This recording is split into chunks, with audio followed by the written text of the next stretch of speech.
Hello everyone. आपण कालच्या लेक्चरमध्ये बघितलं होतं की पौलीज एक्सक्लुजन प्रिन्सिपल, बरोबर आहे. त्यांनी सांगितलं होतं की जे काही क्वांटम नंबर असतात एका ऑर्बिटलमध्ये प्रेझेंट असलेला इलेक्ट्रॉन, आपल्याला माहिती आहे एका ऑर्बिटलमध्ये 2 इलेक्ट्रॉन प्रेझेंट असतात. त्यामध्ये जे काही सेट ऑफ क्वांटम नंबर असतो तो प्रत्येक इलेक्ट्रॉनचा कसा असतो, डिफरंट असतो, बरोबर आहे. आणि त्यावरूनच मग आपण तो रूल फॉलो केला आणि तो स्टडी केला कालच्या लेक्चरमध्ये. आता आजच्या लेक्चरमध्ये आपल्याला बघायचं आहे हर्ट्झ रूल. मी तुम्हाला सांगितलं होतं की यस ऑर्बिटलपर्यंत आपल्याला काहीच प्रॉब्लेम नव्हता, बरोबर आहे. यस ऑर्बिटलमध्ये फक्त एक ऑर्बिट यस सबशेलमध्ये एकच ऑर्बिट असल्यामुळे त्याच्यामध्ये किती इलेक्ट्रॉन असतात, फक्त सिंगल इलेक्ट्रॉन असतात, बरोबर आहे. म्हणजे हे जर बघितलं यस ऑर्बिट, यस सबशेल, त्यामध्ये आपल्याला माहिती एक डब्बा असतो, एक म्हणजे डब्बा म्हणजे आपला ऑर्बिटल्स असतात.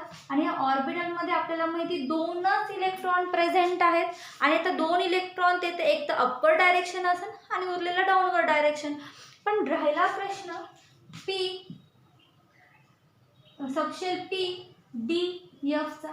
ह्यामध्ये 3 ऑर्बिटल्स असतात, ह्यामध्ये 5 असतात आणि ह्यामध्ये किती असतात, 7 ऑर्बिटल्स असतात, बरोबर आहे.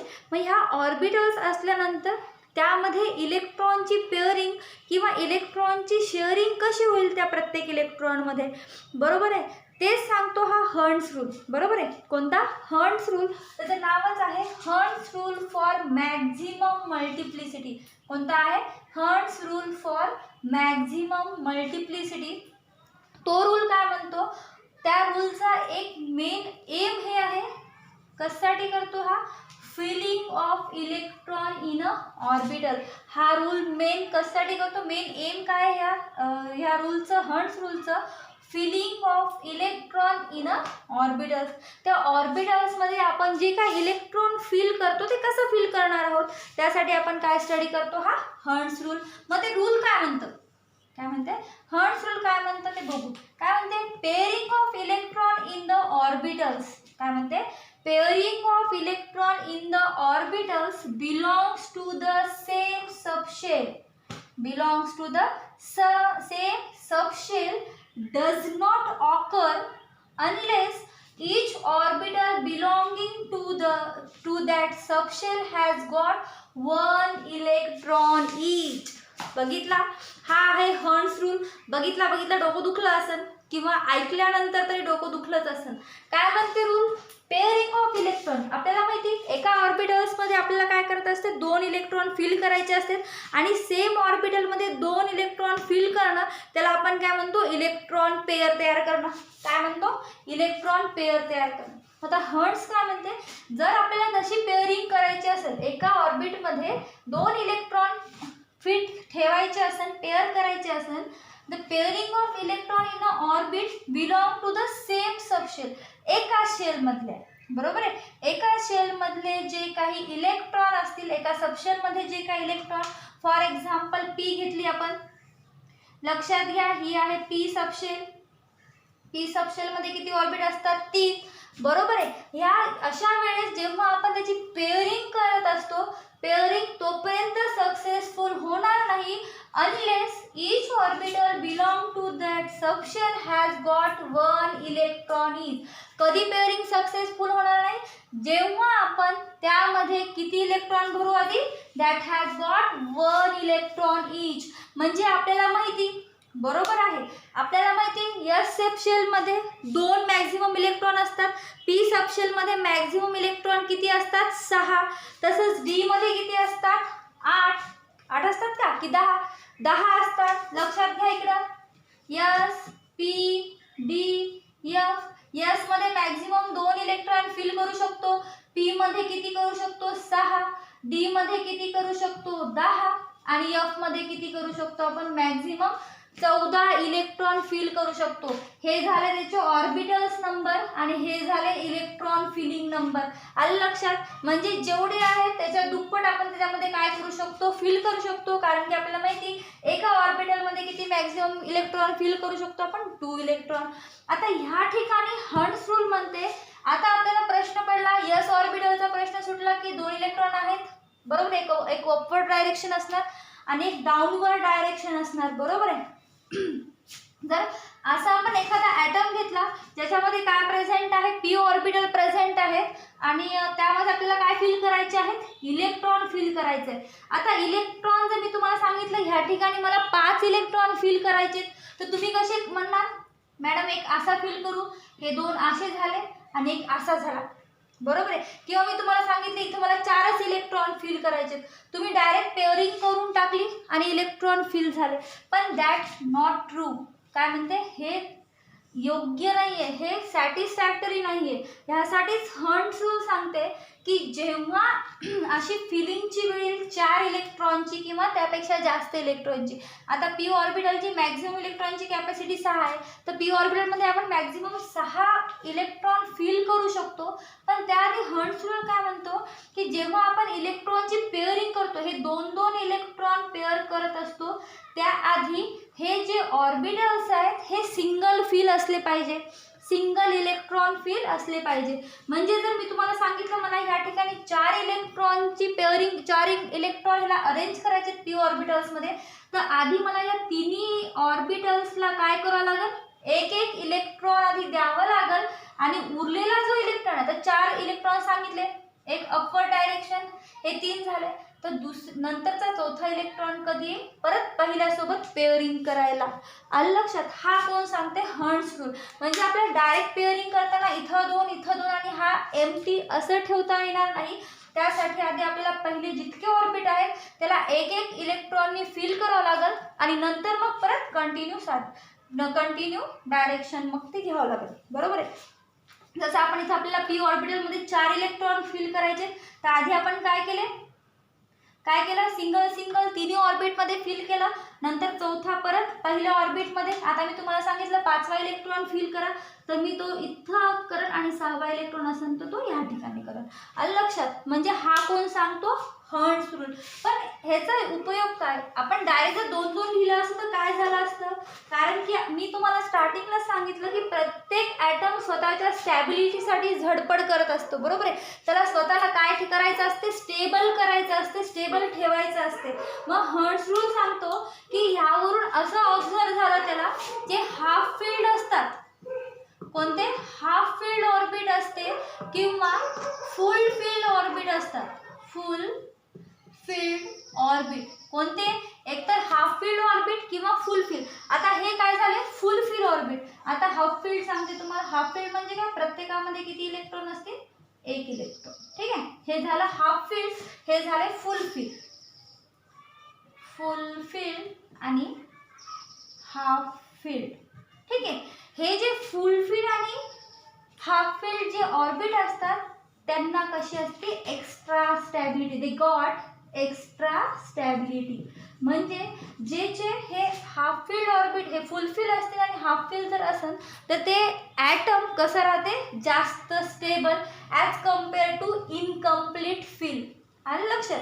कधी जर हे हाफ फिल्ड असतील किंवा फुल फिल्ड असतील तर ते कसे असतील, त्यांच्यामध्ये stability, they got extra stability, असं कोण सांगते, हा हर्ट्झ. आलं लक्षात. त्यामुळे पेअरिंग करत असताना आधी पहिल्यांदा सगळे हाफ फिल्ड भरून घ्यायचे, प्रत्येक ठिकाणी एक एक टाकायचं आणि नंतर मग त्याची काय करायची, पेअरिंग.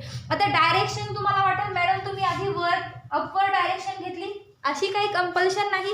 तुम्हाला आधी डाऊनवर्ड डायरेक्शन घ्यायची असेल तर तुम्ही आधी डाऊनवर्ड डायरेक्शन घेऊ शकता आणि पुढची अपवर्ड घेऊ शकता, बरोबर आहे, आपल्या मनानं. पण आपण आधी कशी घेतली होती, अपवर्ड डायरेक्शन, म्हणून दुसरी कोणती घेणार आपण, डाऊनवर्ड. किंवा तुम्ही उलट सुद्धा करू शकता, आपल्या फक्त कन्सिडरेशनवर आहे. आलं लक्षात.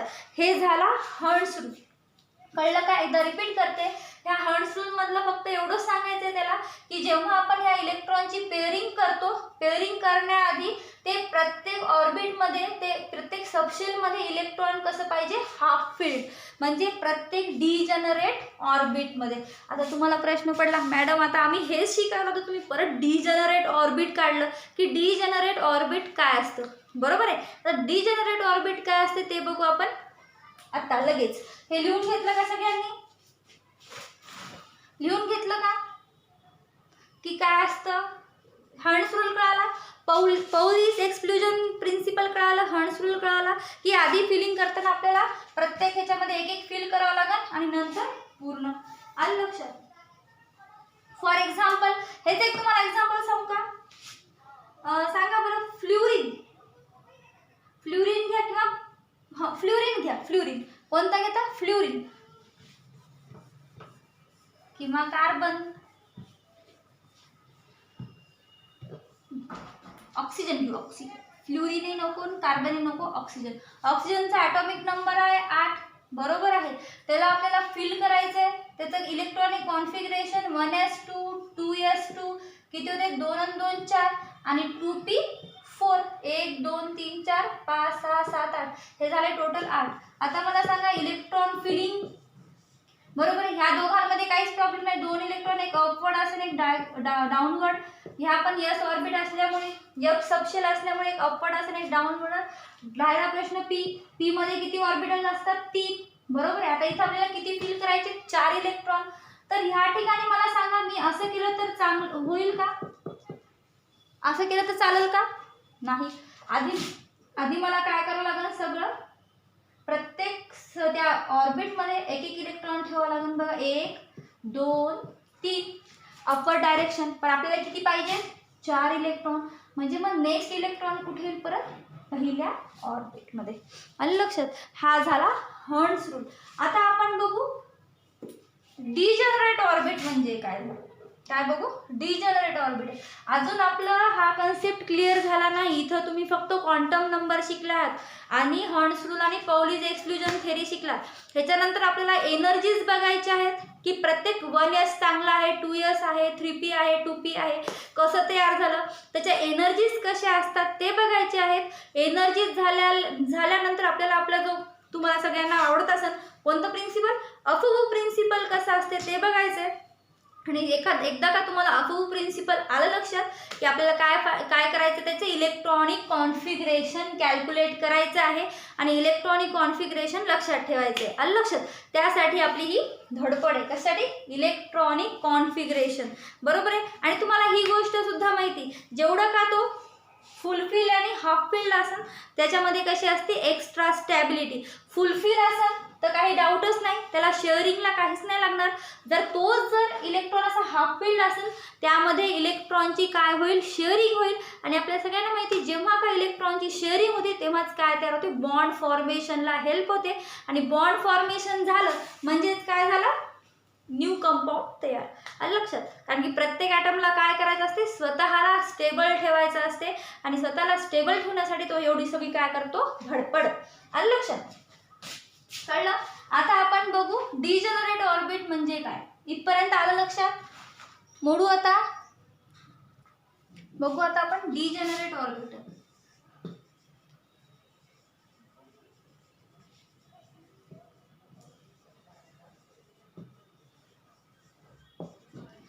काय असतं डिजनरेट ऑर्बिटल? आता मला सांगा जर समजा पहिली शेल असेल, ठीक आहे, त्या पहिली शेलमध्ये किती सबशेल प्रेझेंट असणार? पहिल्या शेलमध्ये किती सबशेल प्रेझेंट असणार? फक्त एकच. बरोबर आहे. आणि आपल्याला माहिती की number of shell is equal to number of subshell. बरोबर आहे. म्हणजे पहिली असल्यास सबशेल किती असणार? फक्त एक, ज्याला आपण कोणतं म्हणतो? यस.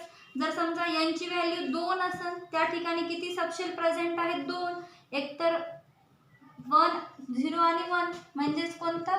यस आणि पी. तशीच जर यांची व्हॅल्यू 3 असेल त्या ठिकाणी किती सबशेल प्रेझेंट असणार? 3. 0 1 2 म्हणजे यस पी डी. आणि तसंच 4 साठी. बरोबर आहे. 4 असेल तर त्यामध्ये पण किती सबशेल असतात? मग 4. 4 शेल असेल तर कोणत्या? 0 1 2 3 म्हणजे यस पी डी एफ. आलं लक्षात? असे सबशेल त्या ठिकाणी प्रेझेंट असतात. बरोबर आहे. आता मला सांगा ह्या सबशेलमध्ये पण काय प्रेझेंट आहे? ऑर्बिट. ह्या ठिकाणी 1 ऑर्बिट असते, ह्या ठिकाणी यस असल्यामुळे सिंगल, ह्या ठिकाणी ट्रिपल, परत इथं सिंगल, इथं ट्रिपल आणि इथं डी असल्यामुळे 5 ऑर्बिट 1 2 3 4 5. बरोबर आहे. आता ह्या ठिकाणी तुम्हाला ऑर्बिटल दिसायले. इथं 1 आहे, यस असन की यस 1 आहे, पी असन की हे 3 आहे. बरोबर आहे. आता मला सांगा एका शेलमध्ये जे काही सबशेल प्रेझेंट असतात, एका शेलमध्ये जे काही सबशेल प्रेझेंट असतात त्या सबशेलमध्ये जेवढे ऑर्बिट असतात त्या ऑर्बिटल्सची जर एनर्जी सेम असेल तर काय म्हणते, the orbital of the same subshell in a shell have same energy. Repeat सांगते, काय म्हणते, the orbitals in a subshell, the orbitals in a subshell, in a shell एका शेल मधले जे काही सबशेल आहेत आणि त्या सबशेल मध्ये जे काही ऑर्बिटल प्रेझेंट असतात, एका शेल, नीट लक्षात घ्या, एक शेल त्यामध्ये जे ऑर्बिट आहे, एक शेल त्यामध्ये जे काही सबशेल आहेत, त्या सबशेल मध्ये जे काही ऑर्बिट प्रेझेंट असतात त्या ऑर्बिटल्सची एनर्जी कशी राहती, सेम. त्याला काय म्हणतो आपण, डिजनरेटेड ऑर्बिटल्स. काय म्हणतो, डिजनरेटेड ऑर्बिटल्स. आता मला ह्या ठिकाणी सांगा, इथं पहिला शेल आहे, ह्यामध्ये फक्त एकच सबशेल आहे, हे झाली त्याची फक्त सिंगल एकच ऑर्बिटल, ठीक आहे, म्हणजे हे काय झालं, डिजनरेट ऑर्बिटल. नंतर दुसरी शेल, दुसऱ्या शेलमध्ये दोन सबशेल आहेत, एक एस आणि पी. मग ह्या सबशेलमध्ये जे काही ऑर्बिटल प्रेझेंट आहेत, ह्या ठिकाणी किती ऑर्बिटल प्रेझेंट आहेत, पी सबशेलमध्ये 3 ऑर्बिटल, बरोबर आहे. म्हणजे हे एकमेकांचे काय झाले, डिजनरेट ऑर्बिटल्स, कारण की त्यामध्ये एनर्जी कशी राहती, सेम. कशी राहते एनर्जी, सेम. म्हणजे सिंपली आपण असे म्हणू शकतो, असे ऑर्बिटल्स ज्याची एनर्जी कशी राहती, सेम राहती, त्याला आपण काय म्हणणार, डिजनरेट ऑर्बिटल्स. किंवा सिंपली त्याची डेफिनेशन अशी आहे, लिहून घ्या definition. Degenerate orbitals, the orbitals of the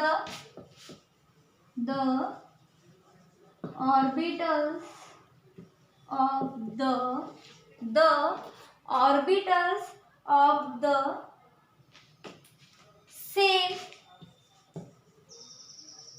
subshell, the orbitals of the same subshell in a shell have same energy,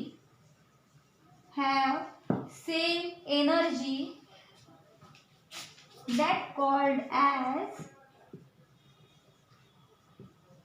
degenerated orbitals. कळालं का मग, काय म्हणते, रिपीट सांगते, the orbitals of the same subshells, काय म्हणते, the orbital of the same subshell in a shell have same energy. काय म्हणते, ऑर्बिटल्स कशामध्ये, एखाद्या सबशेलमध्ये प्रेझेंट असलेल्या ऑर्बिटल्स, आणि त्या सबशेल कशामध्ये प्रेझेंट असतात आपल्याला माहिती, सेलमध्ये. म्हणजे एका शेलमध्ये प्रेझेंट असणारी सबशेल आणि त्या सबशेलमध्ये प्रेझेंट असणारे ऑर्बिटल्स हॅव सेम एनर्जी, त्यांची एनर्जी कशी असती, सारखी. त्याला आपण काय म्हणतो, डिजनरेटेड ऑर्बिटल्स. काय म्हणतो, डिजनरेटेड ऑर्बिटल्स. आता मला सांगा, काही इलेक्ट्रॉन काही ॲटममध्ये कमी असतात, जसं आपण हायड्रोजन बघू, त्या हायड्रोजनमध्ये इलेक्ट्रॉन कसे असणार, फक्त एकच, बरोबर आहे. आणि तेच जर आपण ऑक्सिजन, कार्बन, त्याच्या हायर इलेक्ट्रॉन, मल्टिपल इलेक्ट्रॉनचं एखादं एक्झाम्पल बघितलं, त्यामध्ये इलेक्ट्रॉनची लेवल कशी असणार, जास्त, बरोबर आहे. मग अशा वेळेस एनर्जीचं डिस्ट्रीब्युशन सेम असेलच का, बरोबर आहे. आपण सांगितलं हे डिजनरेट ऑर्बिटल्स असतात, बरोबर आहे. पण मग प्रत्येकामध्ये आपण बघितले कोणते कोणते असतात, मग इथं पहिल्या शेलमध्ये प्रेझेंट असल्यामुळे आपण 1s म्हणू. एक सेकंड, आता बघा, पहिली शेल, ही दुसरी शेल, ही तिसरी शेल, ही चौथी शेल, बरोबर आहे. ह्यामध्ये सबशेल फक्त एकच प्रेझेंट असते, यस. ह्यामध्ये 2 प्रेझेंट असतात, SP. ह्यामध्ये 3 प्रेझेंट असतात, SPD. ह्यामध्ये 4 प्रेझेंट असतात, कोणता, SPDF. त्याला आपण नावं देऊ, हे झालं 1s, हे झालं 2s, हे झालं 2p, हे झालं 3s, हे झालं 3p, हे झालं 3d, नंतर 4s, 4p, 4d आणि 4f. आलं लक्षात, हे काय झाले सगळे ऑर्बिटल्स, बरोबर आहे. हे 1s ऑर्बिट, हे 2s, 2p, 3s, 3p, 3d, 4s, 4p 4d 4f. आलं लक्षात? हे सगळे काय आहेत? ऑर्बिटल्स प्रेझेंट आहेत. बरोबर आहे? हे काय आहेत? ऑर्बिटल्स. मला आता सांगा ह्या ठिकाणी आपल्याला प्रत्येकाची एनर्जी कशी आहे माहित आहे का? ती आपल्याला आधी काय करावं लागेल? कॅल्क्युलेट करावं लागेल.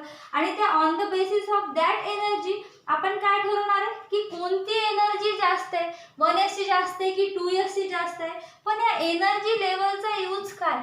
बरोबर आहे? एनर्जी आपण का डिटरमाइन करणार की प्रत्येकामध्ये आपण बघितलं की एनर्जी सेम असते. जर मल्टिपल इलेक्ट्रॉन असेल तर मल्टिपल इलेक्ट्रॉन सिस्टीम असेल तर एनर्जी कशी असते? डिफरंट. बरोबर आहे? मग आता मला सांगा हे जे आपण बघतो की एनर्जीच बघायची आपल्याला की प्रत्येक ऑर्बिट मध्ये एनर्जी कशी राहते. बरोबर आहे? त्याचा यूज काय आहे? का का बघणार आपण हे यूज की त्याच्यामध्ये इलेक्ट्रॉनची एनर्जी कशी राहते? का? कारण की आपल्याला माहिती ज्याची एनर्जी लेवल कमी असती त्या ठिकाणी इलेक्ट्रॉन फिलिंग कशी होत असती? फर्स्ट काय होते? आधी ज्याची एनर्जी लेवल कमी असते त्याच्यामध्ये काय होणार?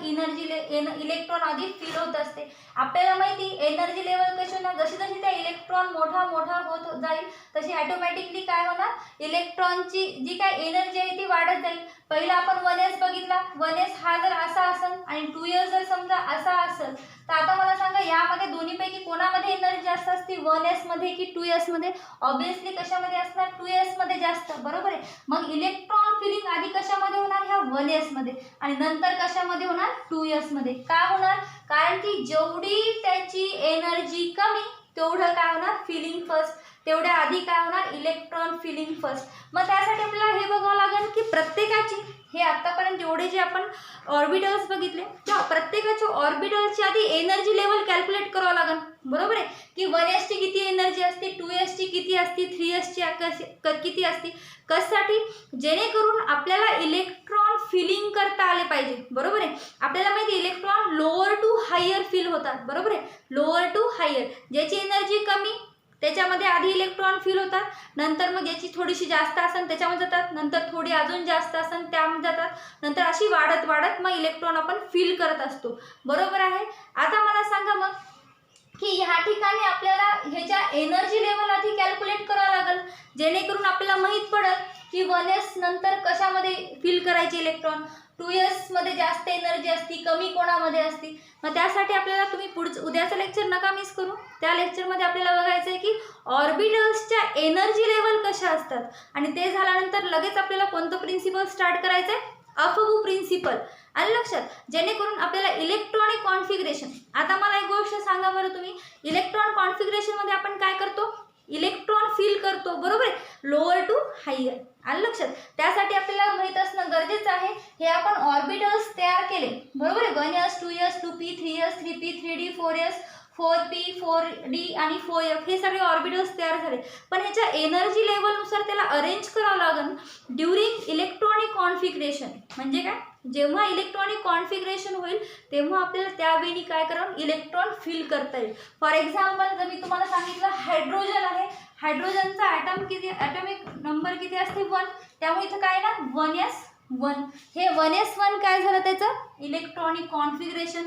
नंतर हेलियम आहे तिथं काय ना 1s2. हे काय झालं त्याचं? Electronic configuration. नंतर लिथियम येणार. बरोबर आहे? लिथियमचा ॲटॉमिक नंबर असते 3. मग इथं काय ना लिथियमचा 1s2 2s1. आलं लक्षात? हे जे इलेक्ट्रॉनिक कॉन्फिगरेशन आहे प्रत्येक ऑर्बिटलमध्ये आपल्याला इलेक्ट्रॉन फिलिंग जे आहे ते बघायचं आहे. ते कुठून जाणार आधी? Lower to higher. बरोबर आहे? मग त्यासाठी आपल्याला प्रत्येक ऑर्बिटल्सच्या आधी काय कॅल्क्युलेट करणं गरजेचं आहे? एनर्जीज. ती कशी कॅल्क्युलेट करायची आणि अफबू प्रिन्सिपल काय म्हणते ते बघू आपण उद्याच्या लेक्चरला. तोपर्यंत बाय.